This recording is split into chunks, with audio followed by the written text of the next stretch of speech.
I heard thee speak me a speech once, but it was never acted, or if it was not above once, for the play I remember pleased not the million.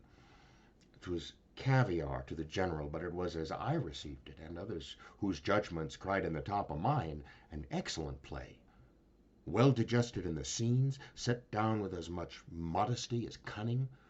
I remember one said there were no salads in the lines to make the matter savory, nor no matter in the phrase that might indict the author of affection, but called it an honest method, as wholesome as sweet, and by very much more handsome than fine.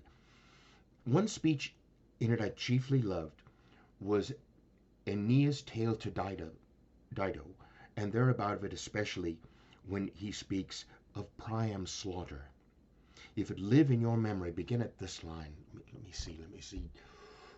The rugged Pyrrhus, like the Hyrcanian beast, is not so. It begins with Pyrrhus.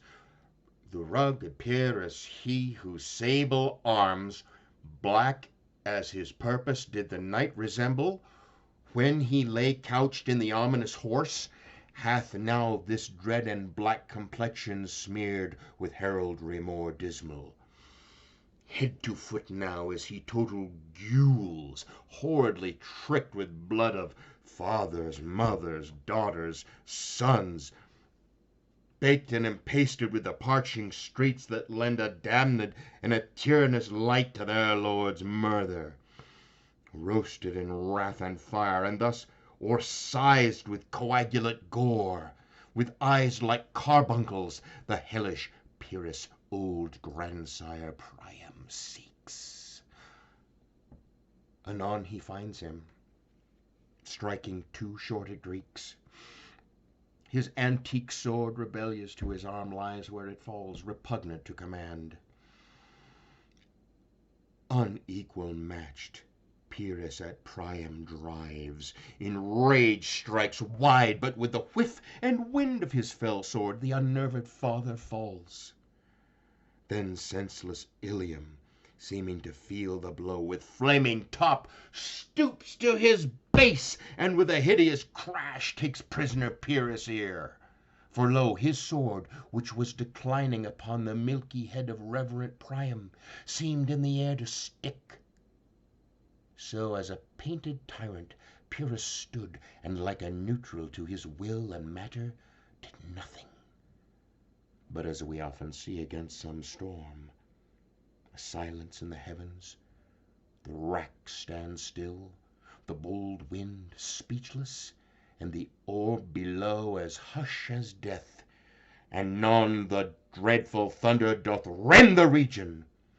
So after Pyrrhus' pause, aroused vengeance sets him new a work, and never did Cyclops' hammers fall on Mars' armor forged for proof turn with less remorse than Pyrrhus' bleeding sword now falls on Priam.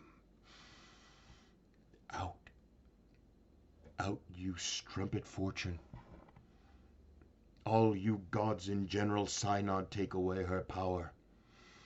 Break all the spokes and fellies from her wheel, and bowl the round nave down the hill of heaven as low as to the fiends. But who, all woe, had seen the mobled queen run barefoot up and down, threatening the flames, with bison rheum, a clout upon that head where late the diadem had stood, and for a robe about her lank and all o'erteemed loins a blanket, in the alarm of fear caught up? Who this had seen, with tongue in venom steeped, 'gainst fortune's state would treason have pronounced.